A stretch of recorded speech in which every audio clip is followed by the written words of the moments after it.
The Choice Factory by Richard Shotton. Picture this. It's just past 3 in the morning on a freezing March night in 1964, New York City. A young woman named Kitty Genovese is walking home after her shift, managing a bar. Her apartment is barely 100 feet from where she parked her car, a quick walk she's done 1,000 times before. Tonight, though, everything changes. As she passes under those quiet, tree-lined streetlights, someone spots her. A man starts following her, and just yards from safety he attacks, driving a knife into her back. What happens next isn't just another tragic headline. It becomes a turning point in how we understand what makes humans tick. The New York Times reported something almost unbelievable. For more than half an hour, 38 of Kitty's neighbors, ordinary, decent people, watched from their windows as this killer attacked her 3 separate times. Twice, when apartment lights flicked on and voices called out, he actually ran away. And twice, he came back to find her again.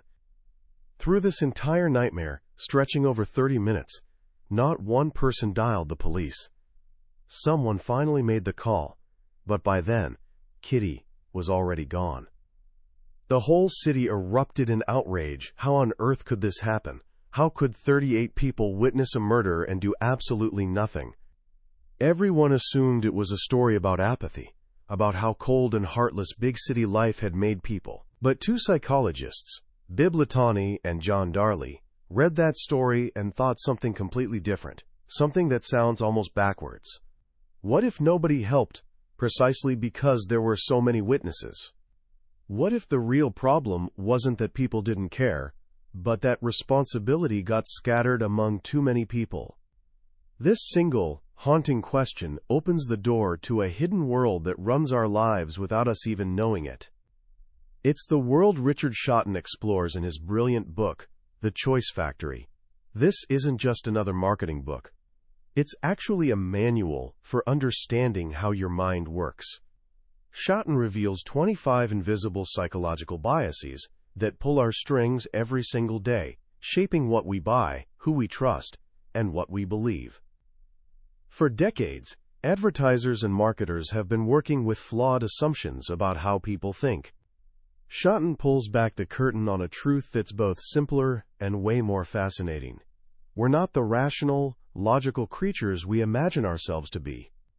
By the time we finish this journey today, you'll understand why a beer suddenly tastes better when it's labeled best-selling, why admitting a flaw can actually make a brand more trustworthy, and why a higher price tag sometimes makes us want to buy something even more. Beyond that, you'll walk away with a toolkit of psychological principles that'll help you understand not just other people's choices but your own as well. So let's step inside the Choice Factory, starting with that terrible night in New York, to uncover the first, and maybe the most profound, secret of human behavior. The story of Kitty Genovese sent those 2 psychologists, Latané and Darley, down a rabbit hole of fascinating experiments. They wanted to test their wild theory that having other people around actually makes us less likely to help someone in trouble. In one study, they had a student fake an epileptic seizure while other students listened from a nearby room. When a student thought they were the only one who could hear the seizure happening, 85% of them rushed to help. But when they believed 4 other people were also listening, that number crashed down to just 31%. They named this the bystander effect. When responsibility gets spread across a group, we all unconsciously think someone else will handle it. Surely someone else will call the police. Surely someone else will help. The witnesses weren't monsters. They were just humans, caught in a psychological trap. This reveals one of the most fundamental lessons in the book. We constantly misunderstand why people do what they do. We look at those 38 witnesses and blame their character, their personality. We think, they must be selfish people. Shotton calls this mistake the fundamental attribution error, our tendency to believe that people's actions come from who they are, rather than the situation they're in. But as the bystander effect shows, context is king. The situation, the environment, often predicts behavior way better than personality does. A classic experiment from 1973 proves this beautifully. Psychologists at Princeton University gathered a group of trainee priests and told them they needed to give a talk in a building across campus. They split the priests into 3 groups. The first group was told they were running late and needed to hurry. The second was told they were right on time. The third was told they had plenty of extra time. Now, on the path to the other building, the psychologists placed an actor slumped in a doorway, moaning and clearly needing help. The question was, who would stop? Would it be the priests who were literally thinking about helping others? Or would the situation matter more? The results were staggering. Of the priests who were in a rush, only 10% stopped to help. Of those with plenty of time, 63% stopped. It didn't matter what kind of person they were or why they'd joined the priesthood. All that mattered was whether they felt rushed. The situation, not the person, determined the behavior. This is huge for anyone trying to influence behavior. We spend so much energy thinking about who to target, but hardly any time thinking about when and where. We obsess over the target audience but forget about the target context. If context is this powerful, then one of the most influential parts of our context is the people around us. We're social animals, constantly looking to others for cues on how to behave. This leads us to one of the most powerful tools in the marketer's toolkit, social proof. Simply put, we assume that what's popular is good. Robert Cialdini, a giant in this field, ran a now famous experiment in a hotel. The hotel wanted guests to reuse their towels to save on laundry and help the environment. The original sign mentioned environmental benefits, and it worked on about 35% of guests. Cialdini tested a new sign. This one simply stated that the majority of guests who stayed in the hotel reused their towels. Just a simple statement of social proof. The result? Compliance jumped to 44%. That's a 26% improvement, with zero extra cost. Then he got even smarter. He tested a third message, one that was super specific. It said, the majority of guests who have stayed in this very room reused their towels. Now the social proof was hyper-relevant. Compliance jumped again to 49%. This bias is everywhere. McDonald's used to have signs saying, billions and billions served. Whiskas cat food claimed for years that 8 out of 10 owners said their cats prefer it. It works because it's a mental shortcut. Instead of researching and analyzing every decision, we can just look at what others are doing. If it's the most popular beer at the bar, it's probably a safe bet. In fact, Shotton tested this himself, putting a small sign on a bar saying a particular porter was the week's best-selling ale. Sales for that beer more than doubled. But this powerful tool has a dark side. It can backfire spectacularly if you use it wrong. Shotton calls this negative social proof. Imagine you're trying to stop a bad behavior, like stealing wood from a national park. This was a real problem at Arizona's Petrified Forest National Park, where tons of petrified wood were being stolen each year. So park rangers put up a sign. Your heritage is being vandalized every day by theft losses of 14 tons a year. They thought they were discouraging theft. But what message were they actually sending? They were telling visitors that lots of people steal wood. They were normalizing the bad behavior. Psychologists tested this. They compared that sign to one that simply said, please don't remove the petrified wood. The negative social proof sign, the one highlighting how widespread the theft was, led to more than 4 times as much theft as the simple request. It actually led to more theft than having no sign at all. In Cialdini's words, it was a quote, a quote, of Dussison. You see this mistake everywhere. Campaigns saying, only 4% of people donate blood, or a news site pleading, more people are reading our articles than ever, but fewer are paying for it. They're unintentionally telling you that the undesirable behavior is normal. The smart way to frame it is to flip the statistic. Instead of saying 4% donate blood, say join the 2 million people who are already donors.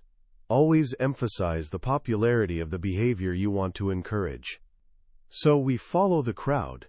But what happens when a brand wants to stand out from the crowd? What if your whole strategy is to be different? This brings us to another powerful bias: distinctiveness. Our brains are wired to notice what's different.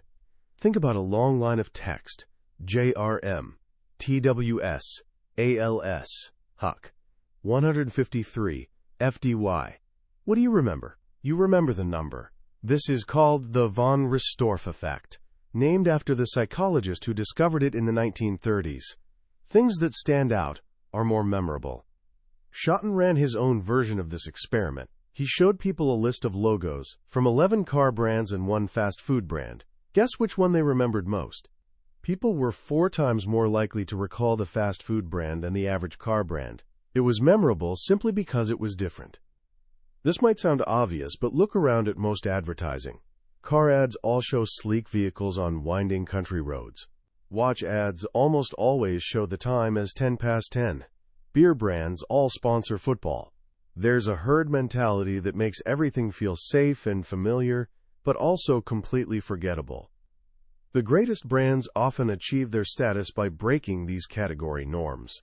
In 2009, the price comparison website market was a sea of sameness.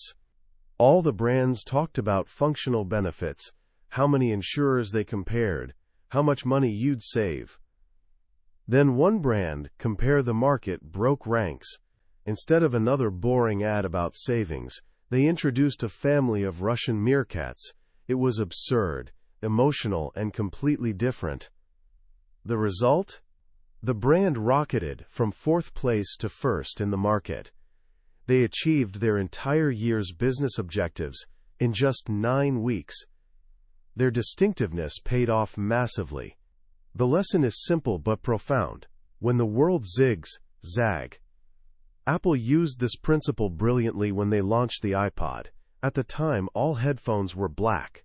When you saw someone listening to music, you had no idea what device they were using. Apple made their headphones a striking, brilliant white. Suddenly you could see iPod users everywhere. It created the illusion that Apple was the market leader long before they actually were, which, thanks to social proof, made even more people want one. Those iconic white earbuds were perhaps their greatest marketing innovation. Now let's shift gears and talk about something we all deal with every single day: price. Our relationship with money is way stranger and more irrational than we think. We don't have an internal calculator telling us what something is worth. Instead, our sense of value is almost entirely relative. This is the bias of price relativity. Think of the famous optical illusion with 2 identical circles. When one is surrounded by large circles, it looks small. When the same circle is surrounded by tiny circles, it looks huge. Our minds don't judge things in a vacuum. We judge them by comparison. The same is true for price. Shotton demonstrated this by asking people if they thought a box of PG Tips tea, priced at £2.29, was good value. When it was compared to Tesco own-label tea at just £1, only 31% thought PG Tips was a good deal. But when he showed it to another group and instead compared it to a premium brand, Twinings, priced at £3.49, something amazing happened. Now, a full 65% of people thought PG Tips was good value. The product didn't change, the price didn't change, only the comparison changed. This is why introducing a high-end decoy product can be so effective. Psychologists Amos Tversky and Itamar Simonson demonstrated this with an experiment on cameras. When people chose between a $170 camera and a $240 camera, the choices split about 50-50. But when a third high-end option was introduced, a $470 camera, most people didn't buy the expensive one. Instead, sales of the middle option, the $240 camera, shot up to 57%. The expensive option made the middle one look like a sensible, safe compromise. We don't want the cheap, shoddy one, but we don't want to be ripped off by the super expensive one either. The middle option feels just right. This relativity is one thing, but our perception of price is also warped by how we pay. This brings us to the pain of payment. Paying with physical cash feels real. You see the money leaving your hand. It hurts a little. But paying with a credit card? That feels abstract, almost like playing with Monopoly money. An experiment at MIT proved this perfectly. Researchers held an auction for basketball tickets. Half the students were told they had to pay in cash, the other half by credit card. The average bid from the cash payers was $29. The average bid from the credit card payers? $61, more than double.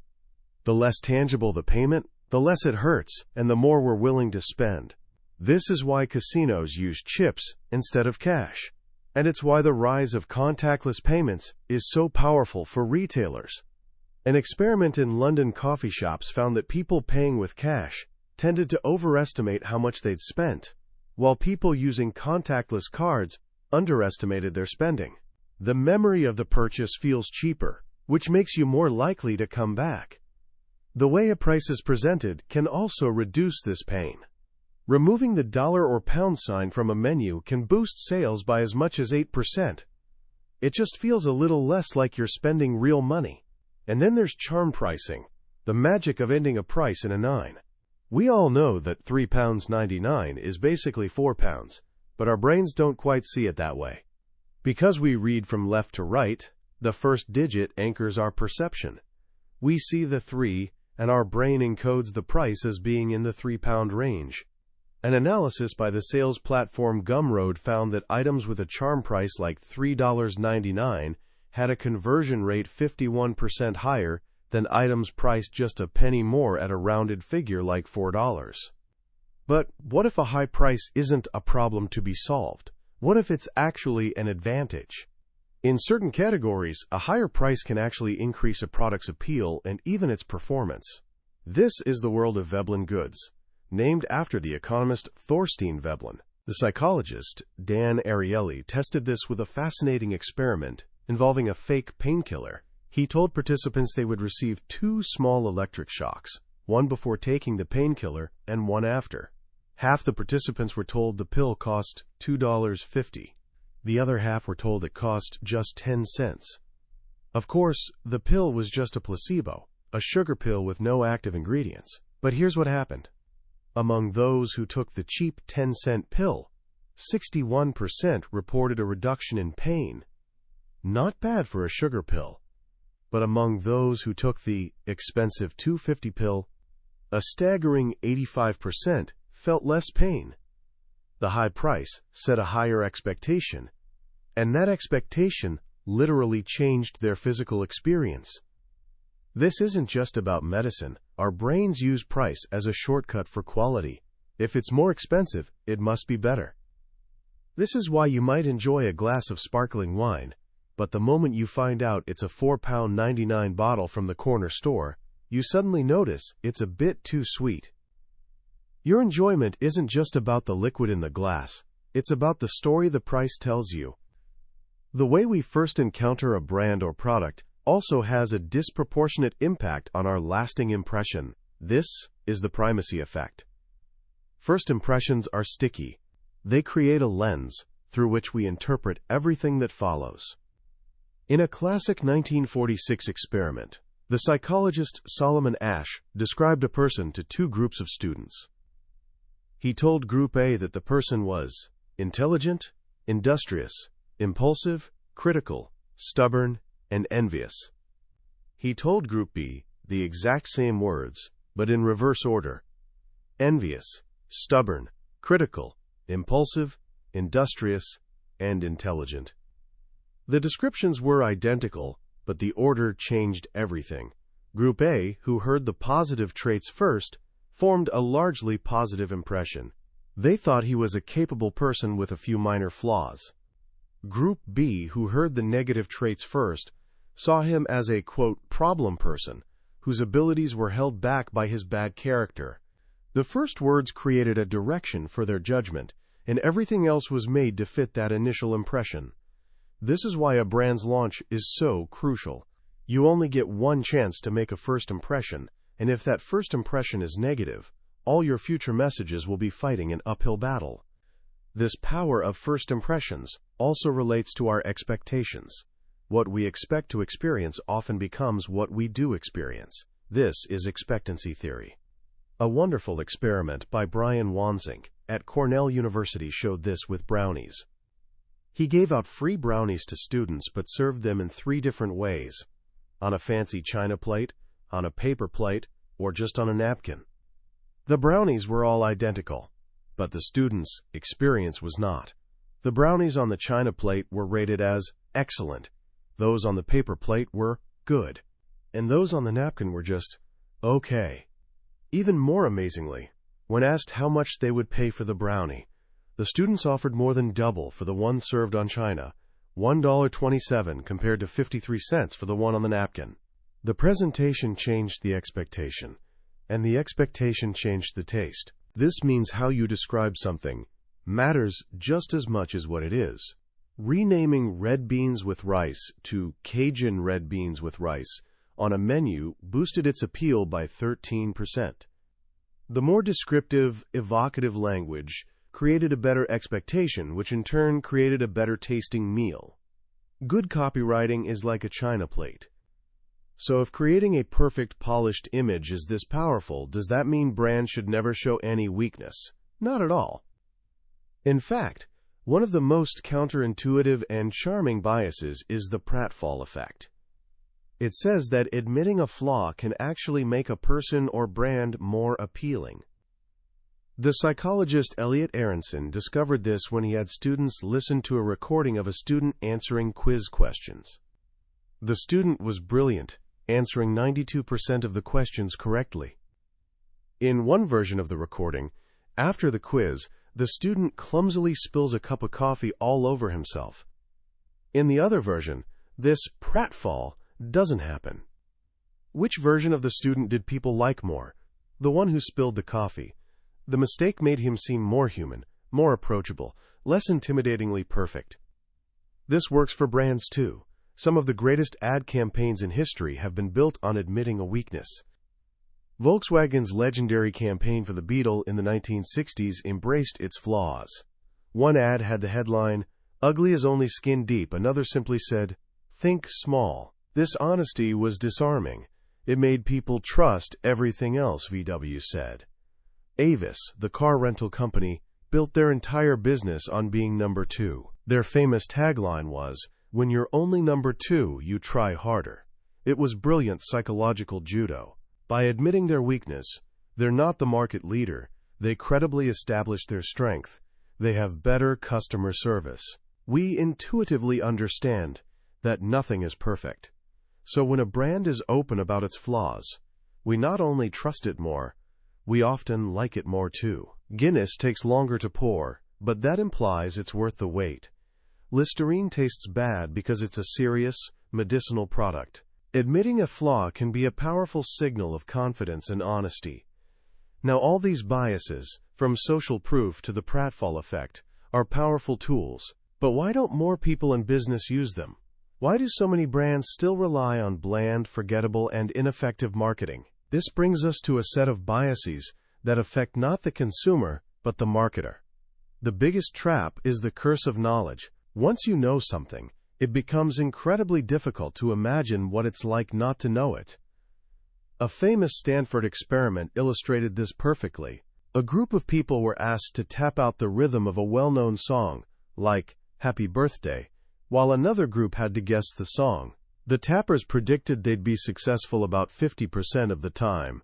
After all, the song was playing perfectly in their own head as they tapped. The reality?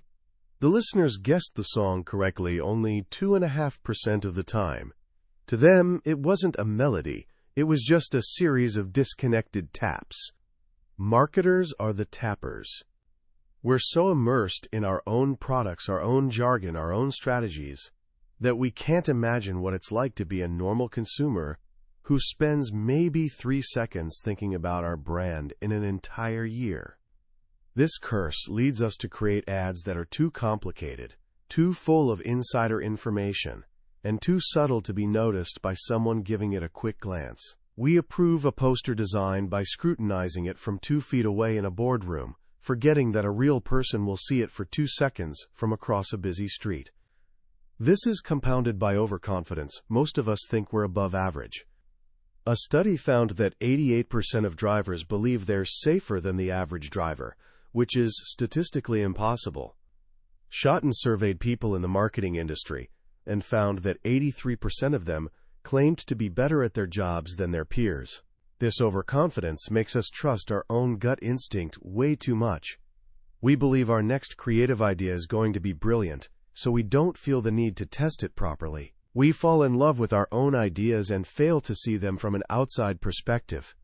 And finally, there's the danger of claimed data. The most logical way to understand customers, it seems, is to just ask them what they want. But this is deeply flawed because, as Shotton reminds us, people often don't know their own motivations. And even when they do, they don't always tell the truth. Remember the experiment where playing French accordion music in a supermarket wine aisle dramatically increased sales of French wine, while German Oompa music did the same for German wine? The music was clearly the biggest driver of the decision, but when shoppers were asked why they chose their wine, 86% of them insisted the music had no effect at all. They weren't lying. They were just unaware of the subtle contextual cue that had shaped their choice. Their conscious brain, as psychologist Jonathan Haidt puts it, thinks it's the Oval Office, but it's really just the press office, excellent at coming up with plausible-sounding reasons for decisions that have already been made by the subconscious. This is why observing what people do is so much more valuable than listening to what they say.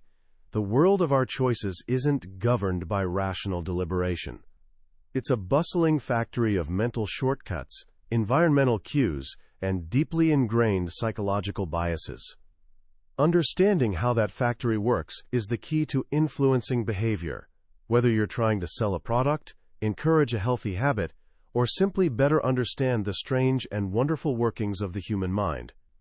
As we step back and look at the landscape Richard Shotton has painted for us in The Choice Factory, the overwhelming feeling is one of humility. The book is a powerful antidote to the arrogance that so often shows up in business and marketing, the belief that we're rational creatures, that our customers are rational, and that a good argument is all it takes to win the day. Shotton shows us with one fascinating experiment after another that the truth is way more complex and interesting. Our decisions aren't made in some sterile logical vacuum. They're made in the messy, vibrant, and often confusing context of real life. We're swayed by what the people around us are doing, by the way a price is framed, by the color of a pill, by the plate a brownie is served on. These aren't minor quirks. They're fundamental drivers of human behavior. The most powerful lesson for me is the repeated demolition of the idea that we can simply intuit our way to success. The curse of knowledge is a particularly potent warning. As professionals, parents, or leaders, we're constantly at risk of forgetting what it's like to be on the other side of our own expertise. We think our message is crystal clear, while our audience only hears a series of disconnected taps. The antidote, as Shotton demonstrates throughout the book, is a relentless commitment to testing. Don't assume, test. Don't rely on your gut, test. Don't ask people what they'll do. Create a situation where you can watch what they actually do. So how can you start applying these ideas in your own life, right now? Here are just a few simple actions you can take. First, embrace the pratfall effect. The next time you're trying to build trust with someone, whether it's in a presentation, a job interview, or a simple conversation, try admitting a small, relatable flaw. Don't talk about a catastrophic failure, but a humanizing mistake. It's disarming, it shows confidence, and it makes everything else you say more believable. A little bit of vulnerability can be a superpower. Second, use the power of price relativity and anchoring. The next time you're presenting an option, think carefully about the comparisons you're creating. If you're selling a service with 3 tiers, remember that the highest priced option isn't just there to be sold. It's there to make the middle option look like the most sensible choice. Frame your preferred outcome as the safe, smart compromise between 2 extremes. Finally, practice becoming a better observer of social proof. Pay attention to how often brands tell you what's best-selling or most popular. But more importantly, think about how you can use this for good. If you're trying to encourage a positive behavior in your family or your team, Don't just talk about why it's a good idea. Find a way to highlight that most people are already doing it. Frame the desirable action as the norm, and you make it much easier for others to follow. The Choice Factory is more than a collection of clever marketing tricks. It's a profound exploration of the hidden architecture of the human mind. It reminds us that to influence others, we must first understand them.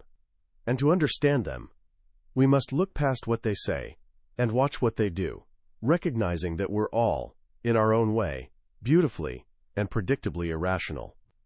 That was a summary of The Choice Factory by Richard Shotton. We've explored some of the core biases that shape our decisions today, but I have to be honest with you. A summary is like looking at a map of a beautiful city. It can show you the layout, but it can never replace the experience of walking the streets yourself. The real magic of this book is in the delightful details of each experiment and the witty way Shotton connects these scientific findings to the real world of advertising. If any of these stories or ideas have sparked your curiosity, I truly encourage you to pick up a copy. Reading it isn't just about gaining knowledge. It's about gaining a new set of eyes to see the world with. A link to the book is in the description. Also, if you found this journey into the human mind valuable, please take a moment to hit that like button and subscribe to the channel. That way, you won't miss our next deep dive into another life-changing book from the billionaire's bookshelf. Let's keep learning and growing together.